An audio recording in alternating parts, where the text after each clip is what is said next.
The first time I met Dr. Victor Hale, I was 19 years old, broke, ambitious, and desperate for someone to believe in me. He told me I was different, smarter than the other engineering students, more driven, more obsessed, and he was right. For 3 years, I worked beside him in his private research lab while finishing my degree. No weekends, no vacations, just sleepless nights, burnt coffee, and endless prototypes. Because together, we were building something that could change everything. An adaptive energy chip capable of reducing AI server power consumption. In 2026, with AI data centers consuming more electricity than some countries, our invention was worth billions. At least, that's what I thought. Because one morning, I opened a tech news article and saw my entire future stolen from me. Screen shows headline: Dr. Victor Hale unveils revolutionary energy chip patent. His name was on the patent. Mine wasn't. I came from nothing. My mother cleaned hotel rooms. My father drove trucks across 3 states just to keep our lights on. We couldn't afford fancy schools, but I could build things. At 12, I repaired broken radios from junkyards. At 15, I built a homemade battery pack from discarded laptop cells. At 18, I earned a scholarship to Westbridge Institute of Technology. That's where I met him. Dr. Victor Hale, the genius professor every tech company worshipped. Students feared him. Investors admired him. And somehow, he chose me. He started inviting me into private projects, exclusive research meetings, investor presentaciones, prototype testing. He told everyone I was the future of engineering. I trusted him completely. Eventually, I had access to everything in his lab, and he had access to everything in my mind. Every design sketch, every code framework, every breakthrough. I never questioned it. Because when someone becomes your mentor, you stop guarding yourself. You believe they want to see you win.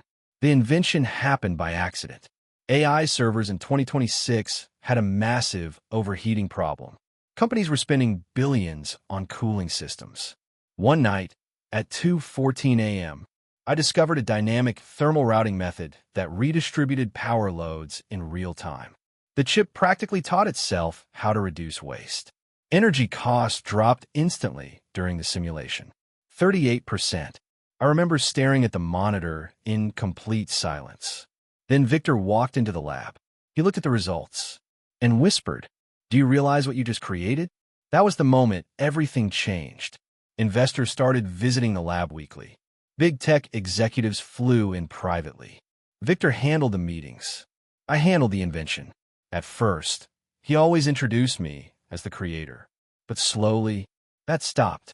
Instead, he'd say things like, "Our team developed this. Then, my lab created this. Then eventually, I've spent years developing this architecture." I noticed, but I ignored it. Because I trusted him. That was my mistake. 3 months later, I was eating ramen in my apartment when my phone exploded with notifications. Friends were texting me links, congratulations messages, news articles. I clicked one, and my entire body went cold. Victor had officially filed the patent. Under his name only. No co-inventor. No acknowledgement. Nothing. I reread the article 10 times. Then I opened the patent database myself. And there it was. His signature. His ownership claim. My invention. I couldn't breathe. 3 years of work. Erased with one filing. I stormed into his office the next morning. He barely looked up from his desk. I slammed the patent papers in front of him. "Explain this." He leaned back calmly. Too calmly. Then he said something I'll never forget. "You're talented, Ethan. But talent without reputation means nothing." I stared at him in disbelief. He continued. "No investor would trust a graduate student over me. I made this invention valuable." I felt sick. "You stole my work." He smiled slightly. "Can you prove that?" That smile changed me forever. Victor believed I was emotional, naive, weak. What he forgot were those engineers documenting everything. Every prototype upload had timestamps. Every simulation run was archived. Every design revision existed in cloud backups. And most importantly, I kept copies of every email he ever sent me, including one message that would destroy him. At 3 a.m., I started organizing files, folders, voice recordings, lab logs, digital signatures. Then I found it, an email Victor accidentally sent 6 months earlier. It read, "Ethan's architecture design may become the foundation for the entire project." My hands started shaking. That single sentence proved he knew I was the inventor. But it got worse for him, much worse, because hidden inside the patent metadata was my original prototype ID. He had copied my files directly. He hadn't even cleaned the digital fingerprints. Arrogance makes people sloppy. I hired the nastiest intellectual property attorney in the state, Clara Mercer. People called her the corporate executioner. When she reviewed the evidence, she actually laughed. Then she looked at me and said, "We're not just winning this case. We're going to bury him." We filed everything: patent theft, fraud, forgery, intellectual property damages. And because investors had already poured money into the project, the lawsuit exploded publicly. Tech blogs went insane. Victor denied everything. But then, the discovery process began.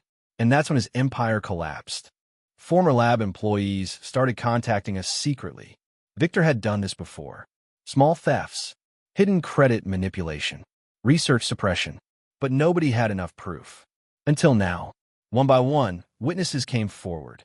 Then the university launched an internal investigation. Then investors froze funding. Then sponsors disappeared. Victor stopped appearing in public. The courtroom was packed. Media everywhere. Victor looked older overnight. When my attorney presented the metadata evidence, his lawyer panicked. Then Clara played the email out loud. The entire room heard Victor admitting that I created the architecture. Silence. Absolute silence. The judge looked furious. Victor knew it was over. But the final blow came minutes later. Forensic analysts confirmed authorization signatures inside the patent submission. He had literally falsified ownership documents. The jury didn't even hesitate. Victor lost the patent. Then he lost the lawsuits. Then he lost his consulting contracts.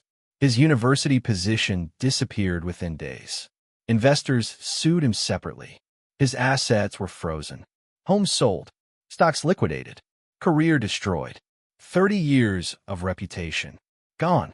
Because greed made him think I'd stay silent. 1 year later, the chip was officially launched by my company, Helix Dynamics. The same invention he tried stealing became one of the most valuable energy technologies in AI infrastructure. But the money wasn't the best part. Neither was the victory. The best part, I was watching people finally learn the truth. Because betrayal hurts differently when it comes from someone who taught you how to trust. And sometimes, justice isn't enough. Sometimes you need them to lose everything they built on your back. If someone ever steals your work, your dreams, your future, document everything. Trust slowly. And never underestimate the power of evidence. Because the people who betray you most confidently usually believe they'll never be exposed. Victor Hale believed that, too. He was wrong.